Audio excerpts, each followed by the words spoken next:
dear students, welcome to the channel. We are solving exercise 10A of class 6 RS Agarwal math. Let's do question number 13. A 35 centimeter line segment is divided into two parts in the ratio 4:3. Find the length of each part. एक 35 centimetre length का line segment है जिसे two part में divide किया गया है और उन दोनों ही पार्ट्स का रेशियो क्या है 4:3. दैट मीन्स अगर फर्स्ट पार्ट 4 है तो सेकंड पार्ट 3 है. तो find the length of each part. We have to find the length of each part. So it is given that the length of the line segment is 35 centimetre. So first we write it. अब इस line segment को two parts में divide किया गया है 4:3 के ratio में. तो हम यहां लिखेंगे ratio of the length of each parts equal to 4:3. तो जब रेशियो 4:3 है तो हम ये मान सकते हैं कि उनकी लेंथ 4x एंड 3x होगी. Let the length of the parts be 4x and 3x. अब अकॉर्डिंग टू क्वेश्चन दोनों ही पार्ट्स की टोटल लेंथ क्या होगी 35 सेंटीमीटर. तो जब इन दोनों ही पार्ट्स की लेंथ को हम ऐड करेंगे तो total length that means 35 centimetre मिलेगा. तो यहां लिखेंगे 4x प्लस 3x. दोनों ही पार्ट्स की लेंथ होगी वो टोटल लेंथ 35 सेंटीमीटर की इक्वल होगी. अब 4x प्लस 3x 7x हो जाएगा. हम यहां पे साइन लगाना चाहेंगे तो दिस इंप्लाइज का साइन लगाएंगे और 35 सेंटीमीटर. अब 7 का मल्टीप्लाई x के साथ हो रहा है और हम अगर x की वैल्यू फाइंड करते हैं तो 7 को हमें राइट हैंड साइड पे भेजना होगा. तो इक्वल के साइन के दूसरी तरफ जाएगा, ट्रांसपोज होगा. तो 7 यहां मल्टीप्लिकेशन में है वहां डिवाइड में हो जाएगा और इस तरह से हमें x की वैल्यू मिल जाएगी. जब 35 को 7 से डिवाइड करेंगे तो 5 मिलेगा. दैट मीन्स x की वैल्यू क्या है 5 सेंटीमीटर. अब यहां कहा गया find the length of each part.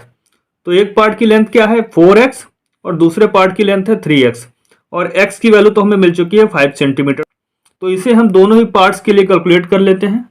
तो x इक्वल टू 5 सेंटीमीटर तो 4x इक्वल टू, तो यहां पर हम 4x की वैल्यू निकालेंगे तो 4 इंटू 5 सेंटीमीटर. तो ये वैल्यू मिलेगी 20 सेंटीमीटर. अब इस लाइन सेगमेंट का जो दूसरा पार्ट है उसकी लेंथ 3x है. तो 3 इंटू एक्स और x की वैल्यू यहां पर 5 सेंटीमीटर हमें मिली है. तो जब 3 और 5 का मल्टीप्लाई करेंगे तो यहां 15 सेंटीमीटर आएगा. इस तरह से हमें लाइन सेगमेंट के दोनों ही पार्ट्स जिसमें उसे डिवाइड किया गया है दोनों की लेंथ मिल चुकी है. अब यहां पे हम फाइनल स्टेटमेंट लिखेंगे. हेंस या सो लिख सकते हैं so the length of each part are 20 centimetre and 15 centimetre. आइए देखते हैं next question. Question number 12. A factory produces electric bulbs if 1 out of every 10 bulbs is defective and the factory produces 630 bulbs per day. Find the number of defective bulbs produced each day. एक factory है जो electric bulb produce करती है और उसके बनाए हुए bulbs में अगर वो 10 बल्ब बनाती है तो उसमें से एक डिफेक्टिव हो जाता है. अब फैक्ट्री हर एक दिन पर डे वो 630 बल्ब बनाती है. तो हमें ये बताना है कि एक दिन में कितने डिफेक्टिव बल्ब वो प्रोड्यूस करती है. तो टोटल कितने बल्ब प्रोड्यूस करती है, ओवरऑल टोटल बल्ब जो प्रोड्यूस करती है वो 630. तो पहले ये लिख लेते हैं total bulbs produced per day equal to 630. अब डिफेक्टिव बल्ब और टोटल बल्ब का रेशियो क्या है 1 out of every 10 bulbs is defective. तो डिफेक्टिव बल्ब 1 होंगे अगर वो टोटल 10 बल्ब प्रोड्यूस करती है. तो ये रेशियो लिख लेते हैं. Ratio of defective bulbs to total bulbs equal to 1:10. अगर टोटल बल्ब 10 है तो डिफेक्टिव बल्ब कितने हो जाते हैं 1. तो ये तो रेशियो है. तो हम ये मान सकते हैं कि डिफेक्टिव बल्ब वो x प्रोड्यूस करती है और टोटल बल्ब 10 प्रोड्यूस करती है. ऐसा हम मान सकते हैं अगर इनके बीच का रेशियो 1:10 है. Let the number of defective bulbs and total bulbs produce per day be x and 10x respectively. क्योंकि रेशियो 1:10 है तो हम ये मान लेते हैं कि number of defective bulb x हैं और टोटल बल्ब प्रोड्यूस होते हैं वो 10x है। इनका रेशियो आप फाइंड करें तो 1:10 ही आता है। अब यहाँ पे कह रहा है कि टोटल बल्ब प्रोड्यूस जो होते हैं वो 630 है और हमने क्या माना है कि टोटल बल्ब कितने प्रोड्यूस होते हैं 10x। तो यहाँ से 10x की वैल्यू क्या आ जाएगी 630 हम लिख सकते हैं। 10x क्या है total bulb produced in the factory और 630 भी total bulb produced per day है। ये दोनों ही सेम होंगे। Therefore 10x total bulb produced है और एक्चुअल नंबर क्या दिया है 630। अब इस इक्वेशन को सॉल्व करेंगे और x की वैल्यू फाइंड करेंगे। This implies x equal to 630 upon 10 और इसको सॉल्व करेंगे तो वैल्यू मिलेगी 63 और x क्या था नंबर ऑफ डिफेक्टिव बल्ब्स, ये हमने x माना था। तो यहाँ क्वेश्चन था find the number of defective bulbs produce each day. तो number of defective bulbs produced in each day is 63। तो आंसर का स्टेटमेंट बना लेते हैं यहाँ पर 63 defective bulbs produced each day. Therefore 63 defective bulbs produced each day. उस factory में हर एक दिन 63 डिफेक्टिव बल्ब्स प्रोड्यूस होते हैं। आइए देखते हैं next question. Question number 13 find the ratio of the price of a pencil to that of a ball pen. A pencils cost ₹96 per score and ball pens cost ₹50.40 per dozen. यहाँ पे हमें एक pencil के price और एक pen के price का ratio find करना है। अब यहाँ पे दिया है कि 96 कॉस्ट है पर स्कोर पेंसिल्स का और 1 डजन पेन्स का कॉस्ट है ₹50.40। तो पहले हम क्या करेंगे 1 पेंसिल और 1 बॉल पेन का कॉस्ट फाइंड करेंगे। तो स्कोर का मतलब होता है 20 यूनिट और डजन का मतलब होता है 12। तो ये लिख लेते हैं स्टार्टिंग में। तो यहाँ पर कोई भी क्वांटिटी अगर 20 है तो उसे एक स्कोर कहते हैं और कोई भी क्वांटिटी अगर 12 में है तो उसे हम 1 डजन कहते हैं। तो यहाँ पे दिया गया है कॉस्ट ऑफ पेंसिल ₹96 है पर स्कोर, दैट मीन्स 20 पेंसिल्स का कॉस्ट है ₹96। तो हम यहां पर 1 पेंसिल का कॉस्ट फाइंड करेंगे। कॉस्ट ऑफ 1 स्कोर पेंसिल्स का था ₹96, दैट मीन्स हम ये कह सकते हैं 1 स्कोर का मतलब 20 यूनिट्स है तो cost of 20 pencils equal to ₹96। Therefore cost of a pencil या 1 पेंसिल भी कह सकते हैं। तो कॉस्ट ऑफ ए पेंसिल क्या होगा, जो टोटल कॉस्ट है उसे हम डिवाइड कर देंगे number of pencil that means 20 से। तो इसे सॉल्व करेंगे तो वैल्यू क्या आएगी, जब 96 को 20 से डिवाइड करेंगे तो वैल्यू आएगी ₹4.8। इसी तरह से 1 डजन बॉल पेन्स का कॉस्ट दिया है ₹50.40। 1 dozen means 12, that means 12 ball pens का कॉस्ट है ₹50.40। ये लिखते हैं cost of 12 ball pens equal to ₹50.40। Therefore cost of a ball pen, cost of a ball pen, तो यहां पे हम डिवाइड करेंगे। रुपए में वैल्यू दी है 50.40, ये 12 बॉल पेन्स का कॉस्ट है तो 1 बॉल पेन का कॉस्ट क्या होगा, टोटल कॉस्ट को डिवाइड कर देंगे नंबर ऑफ बॉल पेन से दैट मीन्स 12 से।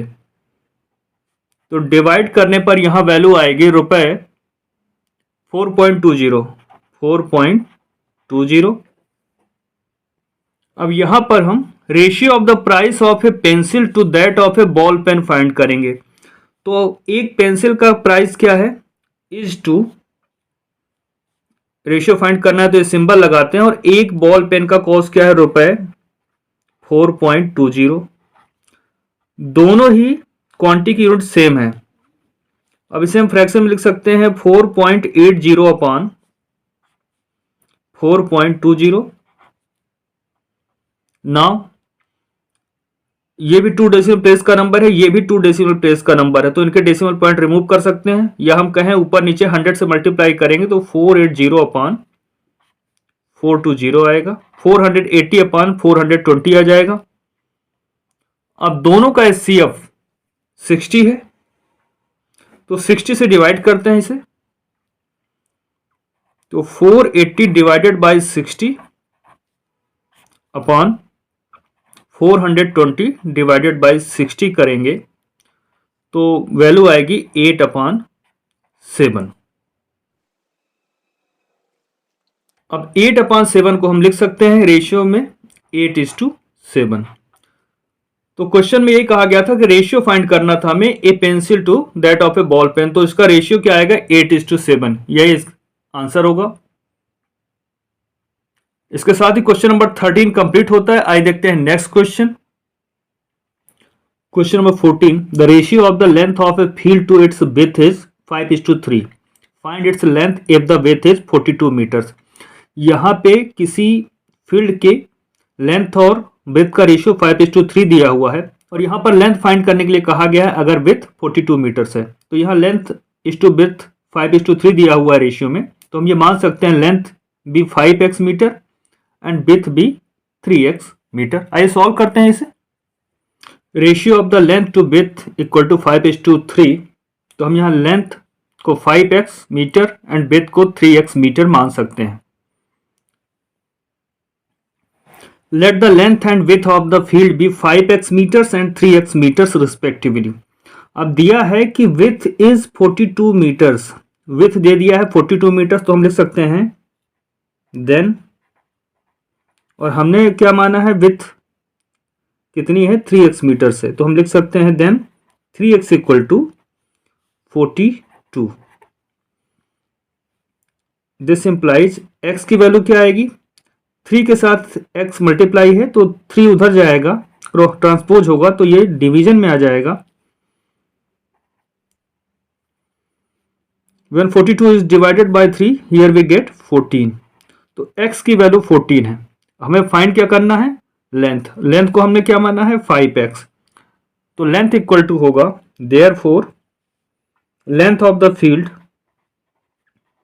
लेंथ ऑफ द फील्ड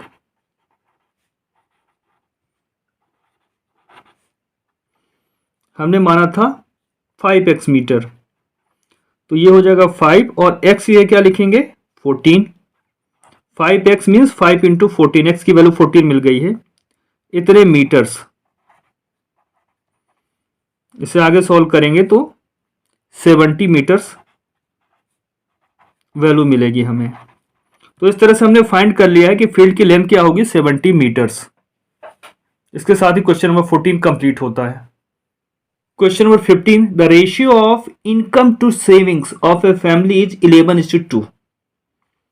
किसी फैमिली की इनकम और सेविंग का रेशियो 11:2 है। Find the expenditure if the saving is ₹1520।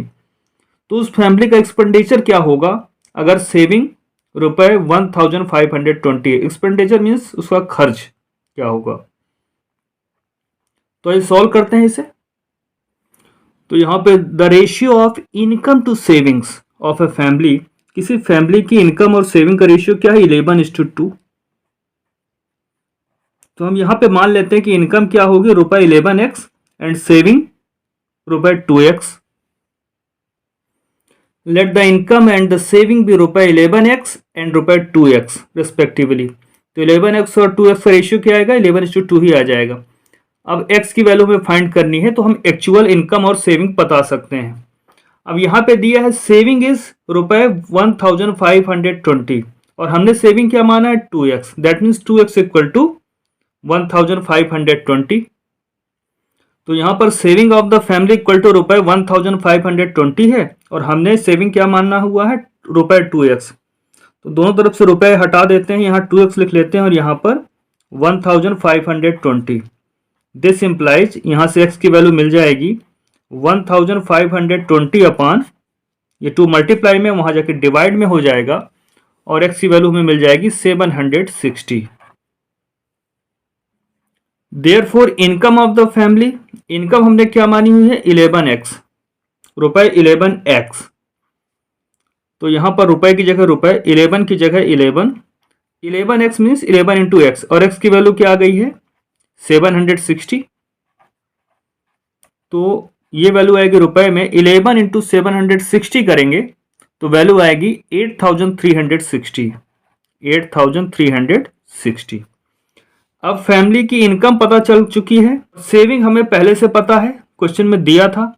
Expenditure क्या होता है, इनकम में से सब्ट्रैक्ट कर देते हैं सेविंग को तो हमें एक्सपेंडिचर पता चल जाता है, और क्वेश्चन में हमसे एक्सपेंडिचर ही पूछा गया है। तो यहां पर हम एक्सपेंडिचर फाइंड कर लेंगे इनकम माइनस सेविंग कैलकुलेट करके।